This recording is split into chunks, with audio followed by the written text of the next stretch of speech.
We have seen many phone makers coming up with creative ways to bring the best smartphone experience by using various kinds of notches like teardrop notch, water drop notch, U-shaped notch, punch hole notch, big notch, small notch, pop-up camera, flip-up camera.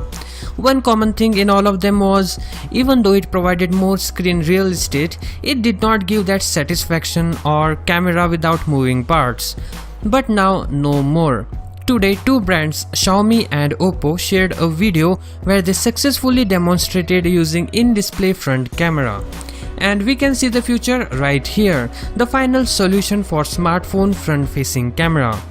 Brian Shen shared a short video clip of what appears to be a notch-free prototype smartphone lying on a desk. The camera app was launched, and despite the lack of visible front-facing camera, the screen still seemingly showed a live view of the room's ceiling. Just to add credibility to the video, the demonstrator also hovered a finger over where the camera is supposedly hidden. Well, is it possible that Xiaomi would sit without doing anything? No.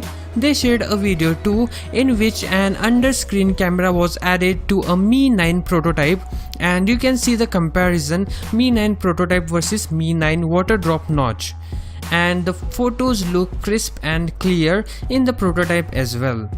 That means the new version of the handset has no need for any notches, hole punch or even pop-up selfie camera alongside its OLED display. Although Xiaomi's prototype appears to be functional, there's no word yet on when the phone might make it to the market. One thing about these in-display cameras are they are still tiny bit visible at certain angles when they are turned off, but when it's turned on, there is not even a slightest hint of cameras being present. But hope to see this technology coming soon. So what's your thought on this? See you in the next one. Peace out.